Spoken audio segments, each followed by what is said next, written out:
Assalamualaikum. Kumpulan kami akan menerangkan mengenai pencemaran bau. Kumpulan kami terdiri daripada 3 orang ahli iaitu Intan Ardiana Afika binti Muhammad Sofian A181971, Hafina Shazana binti Ismail A181175 dan Nur Ashikin binti Mustafa Kamal A181413. Bagi pengenalan, pencemaran bau merupakan satu masalah alam sekitar yang amat sinonim dengan kacau ganggu dan kesejahteraan sesuatu komuniti. Pencemaran bau yang berterusan boleh memberi impak yang berpanjangan dan mengganggu rutin kehidupan manusia sehingga mereka berasa tertekan. Berikut merupakan punca-punca yang mengakibatkan pencemaran bau. Punca yang pertama adalah daripada sikap pengguna. Penggunaan tandas tanpa usaha untuk menjaga kebersihannya telah menyebabkan berlakunya pencemaran bau. Punca daripada sikap pelajar yang hanya menyerahkan tugas membersihkan tandas kepada pekerja pembersihan di sekolah telah menyebabkan mereka mengabaikan tanggungjawab membersihkan tandas selepas menggunakannya. Operasi loji kumbahan merupakan satu punca pencemaran bau ke atas persekitaran fizikal di taman perumahan. Pencemaran berpunca daripada sisa buangan haram oleh pihak tidak bertanggungjawab serta sisa kumbahan najis yang gagal diproses dengan betul yang akan mengakibatkan bau busuk berlaku. Punca yang ketiga ialah kawasan perindustrian.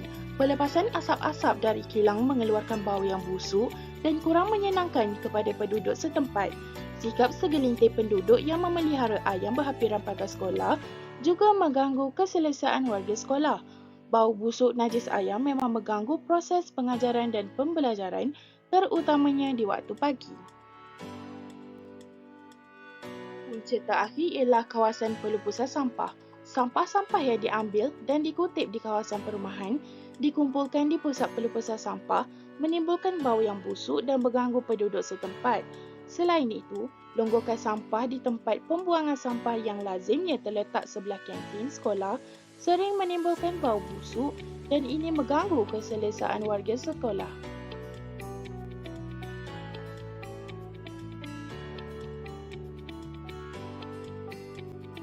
Seterusnya, kesan-kesan daripada punca pencemaran bau.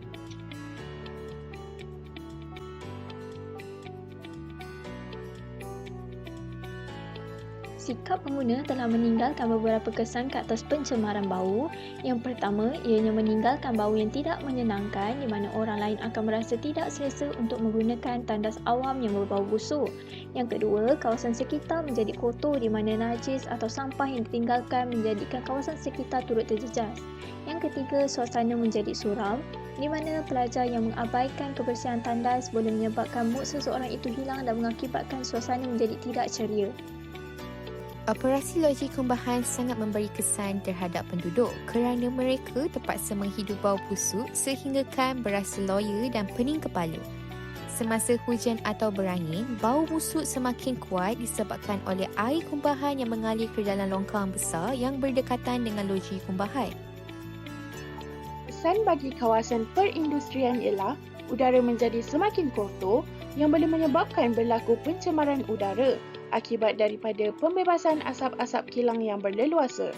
Selain itu, pembiakan lalat juga boleh terjadi kerana bau yang busuk daripada kawasan peternakan ayam.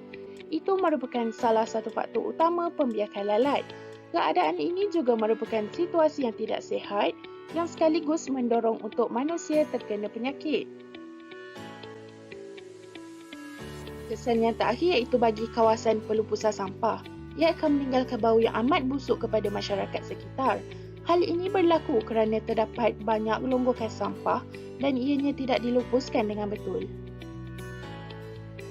Seterusnya ialah inovasi. Kumpulan kami telah menginovasikan produk Tripex. Ia merupakan alat penapis pernafasan lawan pencemaran bau. Sebelum ini, pengguna produk Tripex mengalami masalah untuk berkomunikasi dengan individu lain. Jadi, kami telah menambah baikkan lagi produk ini dengan menambah speaker pada alatan ini dan mempelbagaikan lagi fungsinya. Jom kita tengok dengan lebih mendalam tentang alat penapis pencemaran bau ini. Fungsi Tripex. Tripex dapat berfungsi sebagai alat menapis dan menukar udara yang tercemar kepada udara yang bersih dan segar. Di dalam bahagian alat ini mengandungi kartridge dan ia berfungsi untuk menghasilkan gas oksigen sebanyak sebatang pokok matang.